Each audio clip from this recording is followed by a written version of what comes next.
السلام عليكم ورحمة الله وبركاته. الحمد لله نحمده ونستعينه ونستغفره ونؤمن به ونتوكل عليه ونعوذ بالله من شرور أنفسنا ومن سيئات أعمالنا. من يهدي الله فلا مضل له ومن يضلل فلا هادي له، ونشهد أن لا إله إلا الله وحده لا شريك له، ونشهد أن سيدنا ونبينا وحبيب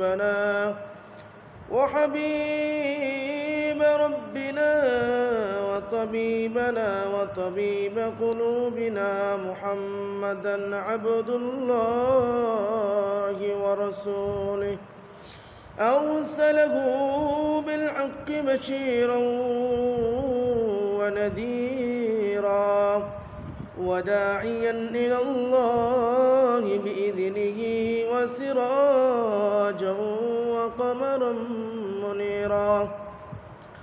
أما بعد، فقد قال الله تعالى في شان حبيبه ومحبوبه ومسجوده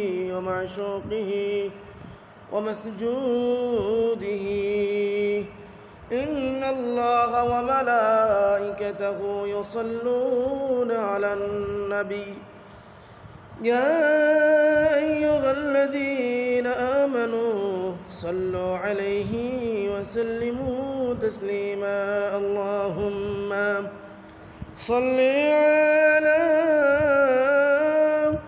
سيدنا مولانا محمد وعلى آل سيدنا مولانا محمد।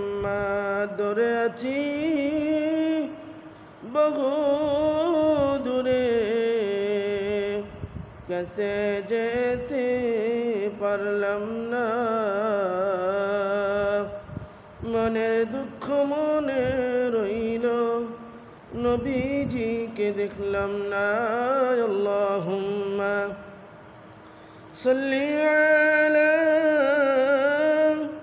সাইয়্যিদিনা মাওলানা মুহাম্মদ ওয়া আলা আলি সাইয়্যিদিনা মাওলানা মুহাম্মদ।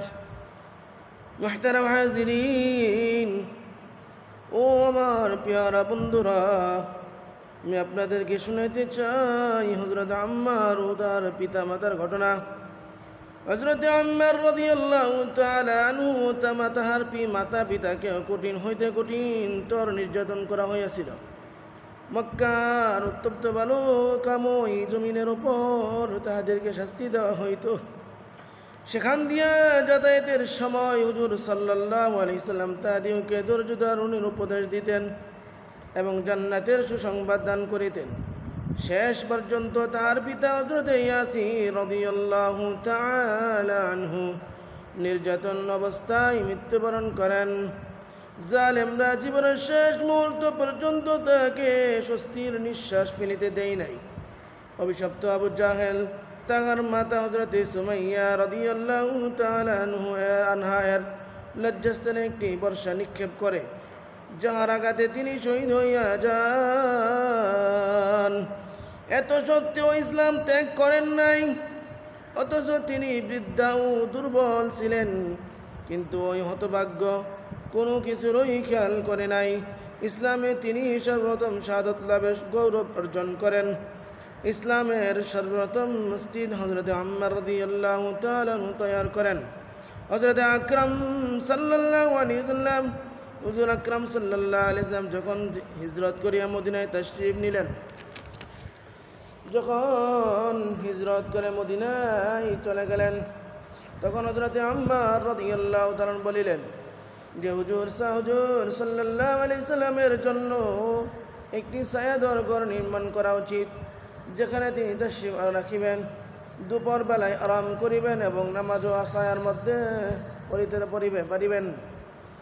অতঃপর কুবা নামক স্থানে হযরত আম্মার রাদিয়াল্লাহু তাআলা আনহু প্রথমে পাথর জমা করেন এবং ইয়ার উপর মসজিদ নির্মাণ করেন। অত্যন্ত জোশের সহিত জিহাদে অংশগ্রহণ করিতেন। একবার উচ্ছ্বসিত হইয়া বলিতে লাগিলেন যে এখন যাইয়া বন্ধুদের সহিত মিলিত হইব, হযরত মুহাম্মদ সাল্লাল্লাহু আলাইহি ওয়াসাল্লাম তার জামাতের সহিত মিলিত। এমন সময় পিপাসা লাগিল, কোন একজনের নিকট পানি চাইলেন, তিনি দুধ পেশ করিলেন। দুধ পান করিয়া বলিতে লাগিলেন, আমি হুজুর সাল্লাল্লাহু আলাইহি ওয়াসাল্লাম হইতে শুনিয়াছি যে তুমি দুনিয়াতে সর্বশেষ বস্তু দুধ পান করিবে। ইয়ার পরই তিনি শহীদ হইয়া যান। এই সময় তার বয়স হইয়াছিল 94 বৎসর, কেউ কেউ 1 বৎসর কম বলিয়াছেন।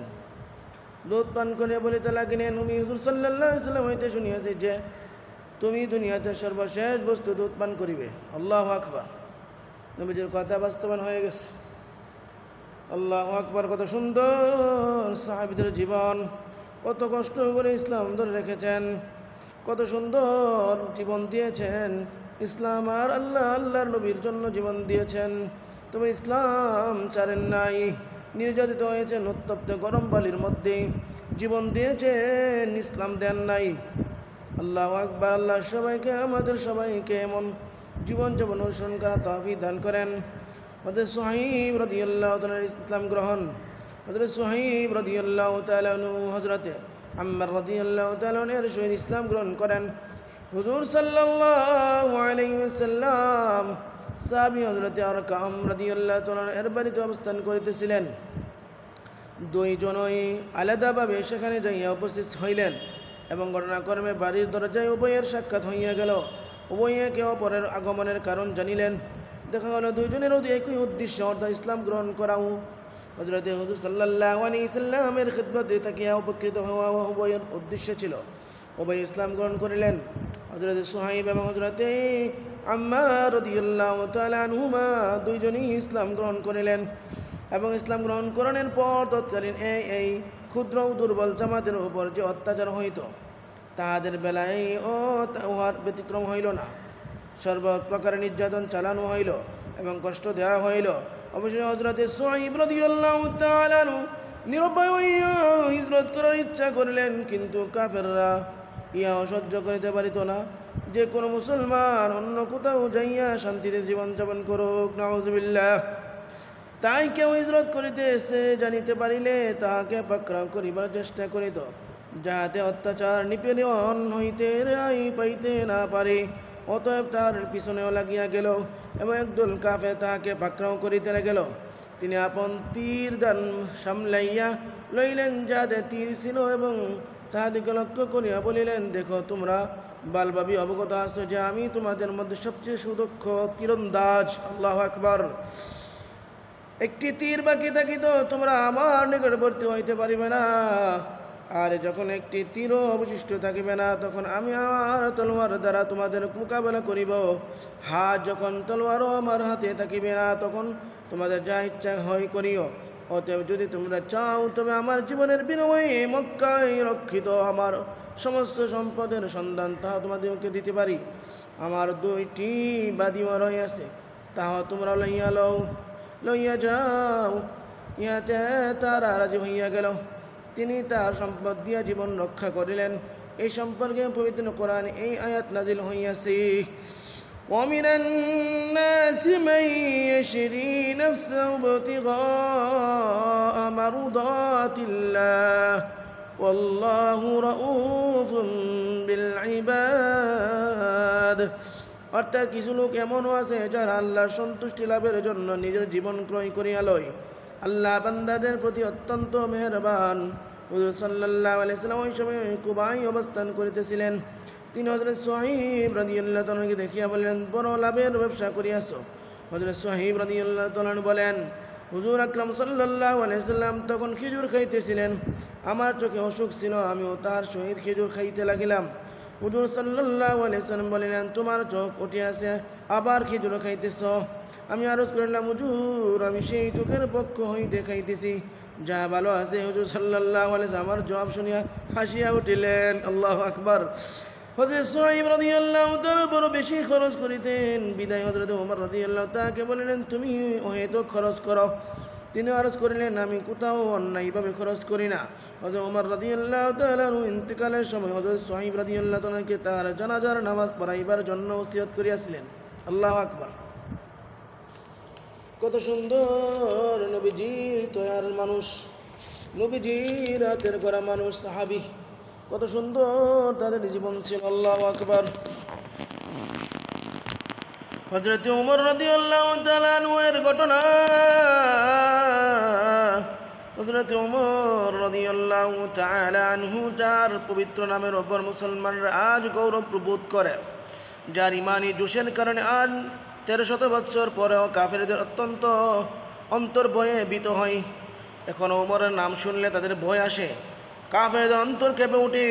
ইসলাম গ্রহণের পূর্বে মুসলমানদের বিরোধিতা করা ও তাহাদিকে কষ্ট দেওয়ার ব্যাপারেও প্রসিদ্ধ ছিলেন। নবী করিম সাল্লাল্লাহু আলাইহি সাল্লামকে হত্যা করার চেষ্টাও লাগিতে থাকিতেন। একদিন কাফেররা পরামর্শ সভা আহ্বান করিলেন, যেমন কেউ আসুকে যে মুহাম্মাদের কতল করিয়া দিবে। ওমর রাদিয়াল্লাহু তাআলা আনহু বলিলেন, আমি করিব। লোকেরা বলিলেন, নিঃসন্দেহে তোমার পক্ষে উহা সম্ভব। ওমর রাদিয়াল্লাহু তাআলা আনহু তলোয়ার হাতে লইয়া উঠিয়া দাঁড়াইলেন ও রওনা হইলেন। এই খেয়ালে চলতেছিলেন, প্রতিমধ্যেই জোহরা গোত্রের হযরত সাদ ইবনে আবি ওয়াক্কাসের সহিত তাহার সাক্ষাৎ হইল। কেউ কেউ অন্য ব্যক্তির কথা লিখিয়াছেন। তিনি জিজ্ঞাসা করিলেন, উমর কোথায় যাইতেছ? উমর রাদিয়াল্লাহু তাআলা আনহু বলিলেন, মুহাম্মদ সাল্লাল্লাহু আলাইহি সাল্লামকে হত্যা করার ফিকির করে আসি। নাউজুবিল্লাহ। সাদ বলিলেন, বনু হাশিম, বনু জোহরা ও বনু আবদে মানাফ হইতে তুমি কিভাবে নিশ্চিন্ত হইয়া গেলে? তাহারা তো তোমাকে ইহার বিনিময় হত্যা করিয়া দিবে। এই গোত্র শুনিয়া উমর রাদিয়াল্লাহু আনহু বিগড়াইয়া গেলেন, বলিতে লাগিলেন, মনে হইতেছে তুই বেদিন অর্থাৎ মুসলমান হইয়া গিয়াছিস। আই তোকে আগে শেষ করি। এই বলিয়া তিনি তলোয়ার বাহির করিলেন। হযরত সাদ বলিলেন, হ্যাঁ আমি মুসলমান হইয়া গিয়াছি। এই কথা বলিয়া তিনি তলোয়ার বাহির করিলেন। অবৈদিক হইতে তোর বাড়ি চারিবার উপকর্ম হইতেই হযরত সাদ রাদিয়াল্লাহু তাআলা বলেন, আগে নিজের ঘরের খবর লও, তোমার বোন ও ভগ্নিপতি দুজনে মুসলমান হইয়া গিয়াছে। একথা শুনিবার সাথে সাথে ওমর রাদিয়াল্লাহু তাআলা ক্রোধে অধীর হইয়া উঠিলেন, রাগে রাগান্বিত হইয়া এবং সোজা বোনের বাড়িতে গেলেন। সেখানে তখন হযরত আব্বাব রাদিয়াল্লাহু তাআলা ঘরের কপাট বন্ধ করিয়া স্বামী স্ত্রী দুইজনকে কোরআন শরীফ পড়াতেছিলেন। হযরত খাব্বাব ওমর রাদিয়াল্লাহু তাআলা বোনকে, বোনের জামাইকে কোরআন শিখাইতেছিলেন, কোরআন পড়াইতেছিলেন। ওমর রাদিয়াল্লাহু তাআলা তাদের কপাট খুলিতে বলিলেন। ওমর রাদিয়াল্লাহু এর আওয়াজ শুনিবার মাত্র হযরত খাব্বাব রাদিয়াল্লাহু তাড়াতাড়ি ভিতর আত্মগোপন করিলেন, কিন্তু তারা ওরা তরুণ কোরআনের আয়াত লিখিত কাগজখানা বাহিরে থাকিয়া গেল। বোন কপাট খুলিয়া দিলেন, আর হযরতে ওমর রাদিয়াল্লাহু তাআলার হাতে কোন বস্তু ছিল যা দ্বারা বোনের মাথায় আঘাত করিলেন। সাথে সাথে মাথা হইতে রক্ত ঝরিতে লাগিল এবং বলিলেন, আপন জানের দুশ্মন, তুইও বিদিন হইয়া গেলি। অতঃপর হযরত ঘরের ভিতর প্রবেশ করিয়া জিজ্ঞাসা করিলেন, তোমরা কি করিতেছিলে? আর ইয়া কিসের আওয়াজ ছিল? ভগ্নিপতি বললেন, কথাবার্তা বলতেছিলাম।